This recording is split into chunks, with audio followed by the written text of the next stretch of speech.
All right, talking with Marine Corps veteran Tom Paquin, CEO and founder of VictoryBase Corporation. Tom, thanks for being here today.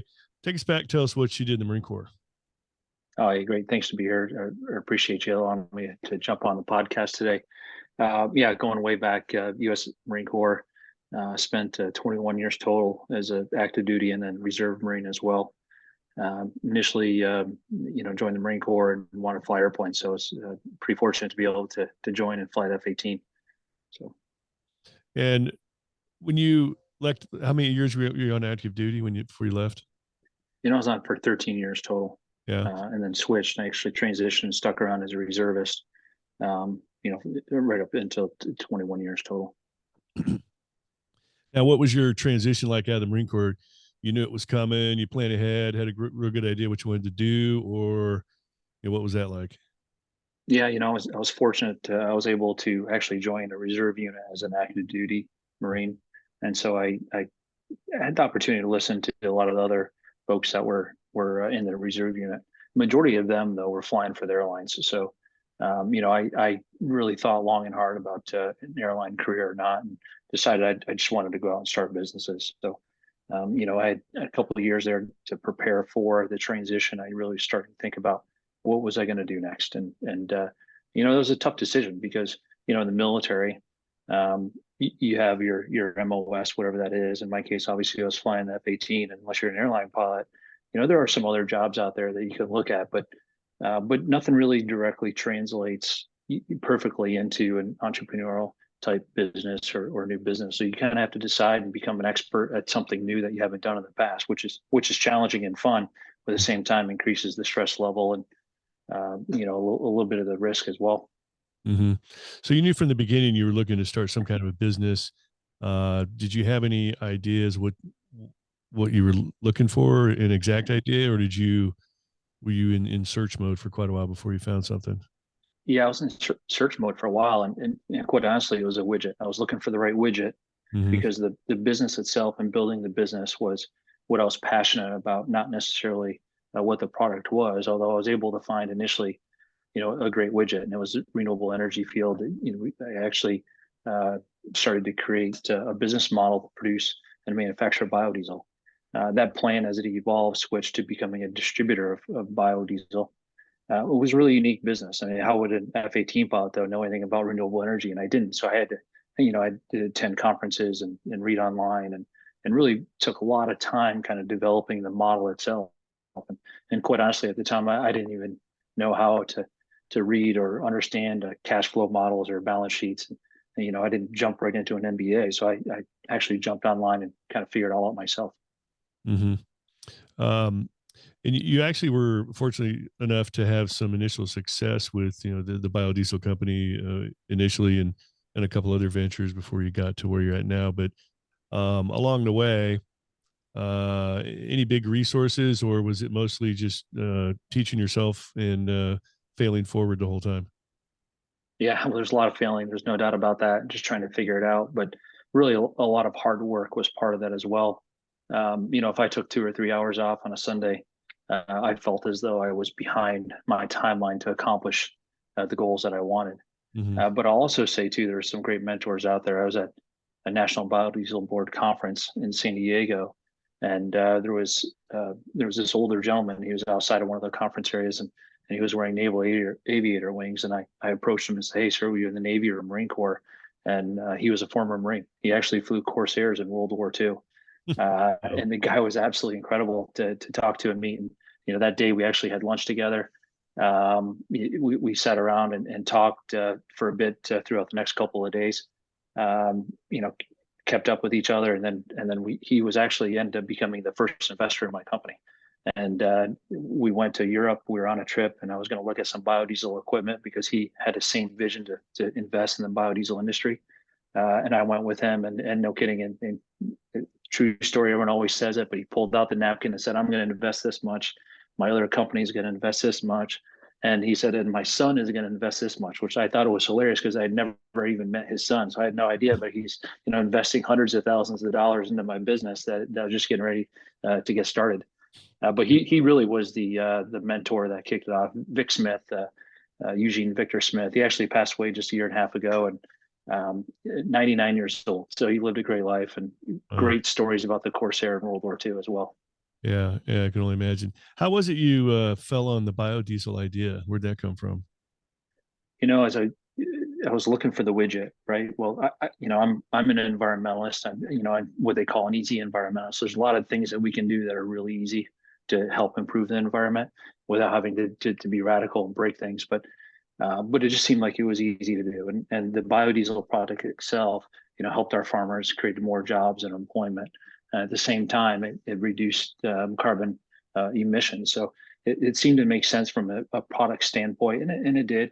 The next step beyond that as well is there was a lot of support from the government, and really started this in 2007-8 timeframe. If you recall, that time there was a pretty big demand for oil. Pricing of oil and refined products in particular were jumping pretty fast at the time because the economy was so hot. So what I did is I chose that would be the right industry, and I just then had to figure out where I fit inside that industry. Mm-hmm. Yeah, and following the biodiesel company, you had a couple other things happening before you eventually got to VictoryBase Corporation. What were some of the other things, real quick, that you were able Yeah. to experience? Well, in parallel with the renewable energy business, so the model actually ended up being a distributor of the product. So I would buy 1 million gallons of product from Cargill and another million from ADM, and then we would put them in rail cars and send them all over the United States. And so we established this network of industrial transload facilities, and then we would have a foothold in each of those markets. And a new product came along as well called diesel exhaust fluid. And diesel exhaust fluid was another environmental product. And if your viewers aren't the listeners aren't familiar with that, it's an absolutely incredible product as well. And it's a urea water solution that mixes inside a small little combustion chamber that's post engine combustion. So it's in the exhaust portion. And this material takes the nitrogen oxide, which is 10 times worse than carbon dioxide, and it converts it into nitrogen and water. So you have these large 18 wheelers going down the road today that are very, very clean and very efficient. But that was another product that we were able then to use the same network of transload facilities and rail cars, although the rail cars were different types. We can move the product all across the United States again. So that business grew pretty fast as well. We had our own brand, Victory Blue. We actually took over the marketing and sales for Valvoline, as well as Cummings and a few others. So now I had these two competing businesses. One, the renewable energy business, was much larger because just a much larger volume overall. And then the new product, the DEF with Valvoline as well. Wow, that's awesome. All right, we're going to take a Yeah. quick break. I'll be right back.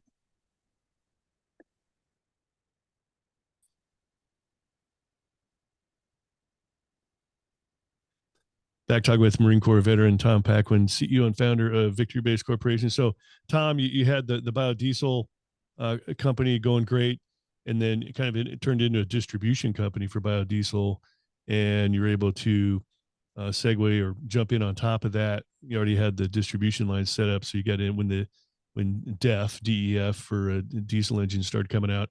You're able to work your way into that network too. So, couple pretty successful companies there. Eventually, you sold those. So, talk a little about setting your company up, even if you never plan to sell, setting your company up to sell and doing the right things. And how do you look good to investors and potential buyers? Yeah, that's a great question because, the reality is when you start a business, you have to figure out, hey, how am I actually going to exit the business? And some people don't want to, and that's okay. You can stick with the business forever and continue to work it and pass it on to your kids. But eventually things are going to change. And if you want to be able to sell the business, then you really need to set it up for that, as you indicated. And, part of that too is making sure you have the right people on the team, and really over time too, make it where you're not actually even running the business. Yeah, you're there, you're the figurehead, but everything else is happening automatically. So all the personnel, all the infrastructure, and everything is in place, so somebody else can jump in and then become the new leader of the new business. And when it's time to sell, you always want that person buying the business to know that, hey, you're smarter than I am. You've got this. I just got it to this point, and you're smarter than me. You're going to be able to take it on to the next step. And Mhm. there's people that's what they love to do. They just love to go out there and buy businesses. I like to create businesses, start over with something new, a new fresh idea, and put things together. And that's the value that I like to kind of bring together. And so, yeah, 2000 and it's kind of a funny story. Actually went to lunch with the CEO of Old World Industries, and they're the company that owns Peak Antifreeze. And during the meeting, he looked at me and said, "Tom, how do you view your company? Are you a marketing company, a logistics company? How do you really look at the company?" And my response was, "I really look at us as a logistics company."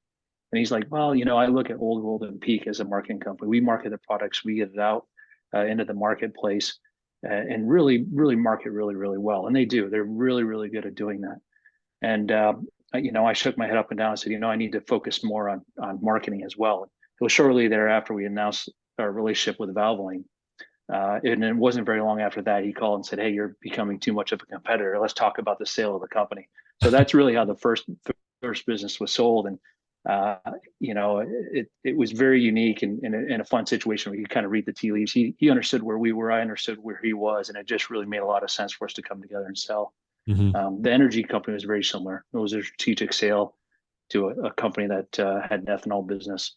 It made sense at the time for us to sell, and it made sense for them to increase their overall footprint and increase the value that they brought to the marketplace as well.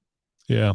You touched on a little something that's, in the realm of entrepreneurship is worth mentioning. There are people that were born and bred to be managers, manage current things, and they're great at managing people in the systems and keeping things the same and marching it on down the road. And there's also more creative types that love starting up companies, getting them up to a certain level, and then they usually, once it becomes automated to the point where, like you said, the business is running without you, which is the ultimate goal. And anybody in the military can relate to that. We always used to say, if the leader takes around in the grape, the unit ought to be able to function just fine without that leader. Otherwise, the leader hadn't done their job. Same thing in business. If your business relies on you on a day-to-day basis to operate properly, you're not doing something right. And that's not an attractive business for somebody to buy because they know the business relies on you. And if it took me a long time to figure this out, but I never could figure out why I didn't enjoy being a manager. I'm just not that type of person. I would rather start something, create it, get it up to a certain point, and then turn it over to somebody else or sell it. So um, most people are probably managers or employee type mentalities, but those entrepreneurs they're great at starting things up, but they might not take them. And it's a very rare scenario when you have somebody that starts a company from scratch and takes it all the way to going huge and large public, like a Mark Zuckerberg and Facebook and Steve Jobs and all that. Those are very rare to have the founder take it all the way to the end. There's usually a company, they've done studies, a company takes at least 4 or 5 uh, CEO types to take it from beginning through different stages of funding, and ultimately in the very end, when it's a extremely large public company, it's 4 or 5 different people by that time. So if you have one of those niches, if you find that comfort zone, by all means, maximize that and stay where you're at. So you had a couple of great exits, great story, and then you came up. Now you're CEO and founder of VictoryBase Corporation. So we were talking a little bit before the video before we started recording.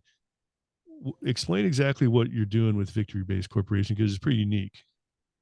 Yeah, VictoryBase, it's give back here. It's give back time. So I've been successful. I've had mentors in the past, and I like to work with other military folks as well. And I really came up with the VictoryBase as a way to help military families. And really the problem is, from my experience, what I found, I moved to Beaufort, South Carolina in 2001, and I knew I wanted to buy a house. And I didn't want to throw money away at rent. So I wanted to take part in the American dream and buy a house. But I also knew too at the same time that I was only going to be in Beaufort for 3 years, Mm-hmm. plus or minus. And if you buy a house and you're only going to be in it for 3 years, it's really hard to overcome all the transaction costs. You have the VA funding Yeah. fee, it can be over 3%. All the title insurance, everything else goes with the transaction of actually buying the house. But even worse, 3 years later, you're paying a realtor 6% to sell it, and some of those fees again are being paid again. So we see a lot of our military families borrowing 105 to 110% the total value of the home itself. So you're naturally starting behind the power curve when you're going to purchase a home. You're going to have to Mm-hmm. move. So unless the market takes right off, your chances of making money on that, you can, but more than likely, on average, you're going to end up keeping the house, and then renting it to somebody else. And you're going to become what we generally have used the term an accidental landlord. And so now you're in overseas, you're in Japan, or you're in Singapore, or Saudi Arabia, wherever you are. You're trying to manage a house and garbage disposal breaks or whatever it is. It's either now up to your spouse to take care of it, or you have to worry about it and pay more money to get it fixed than you really should have to. And so understanding this, I knew that at that point in 2001, there has to be something better. And that's when we came up with the VictoryBase model. And it's really dependent upon a few key factors, one of which is an ownership mindset, where the people who live in our community take it the mindset to become owners, not just of the house, but the entire community. And so what we do is we allow our residents to come in and when they live in the homes, the VictoryBase properties, and then they actually make an equity-based payment and get equity in the company. So they're actually buying shares of VictoryBase Corporation. So instead of having equity in one particular house, they actually have equity in the entire ecosystem of homes underneath VictoryBase Corporation. And the next portion of that ownership mindset as well is giving the power to the residents inside the military communities. And we have non-military that live in our homes as well, but giving them the power to run the community. And this is the part that I'm most proud of. The military families and the families that live in our community, they have turkey trot races and Halloween parades, and they get together for Taco Tuesdays. They have bounce houses. They really take control of the entire, not just socially as well. They make sure that the community operates better and looks great for them. But they really spend a lot of time to ensure the entire community functions as well. One of the things that I've seen, and a business partner of mine, John Sharkey, pointed it out, that when a military family moves into a new home after they receive orders, generally they're moving into an area where they don't have any other family members. So their neighbors become their friends, and in many cases become their family as well. And they have meals together, and they spend a lot of time together. If they don't go back to their hometown during a holiday, they spend it with their new family that's next door. And so really we see these communities are much different than you would see in a rental community. It's not the same. People have a vested interest financially as well as the overall community itself. And I really think that that value cannot be understated. And that's really, I think, what VictoryBase brings to the marketplace. Yeah. Now, how does that work? So somebody's not really renting a house from you. They're moving in and they're making a payment, but a small portion or percentage of that payment goes towards equity in the company. Can you explain that a little bit more? Yeah, absolutely. And what we call that is an equity-based payment. And we call our residents actually equity-based investors as well. And so equity-based is two words brought into one. And equity is purchasing of shares of VictoryBase Corporation, and the base portion is the amount that's paid that allows that family to live in the home itself. And so that portion takes care of the property taxes, the insurance, and all of the community expenses that are required. And so now every single month, they're actually gaining more value because they're buying more shares of VictoryBase Corporation.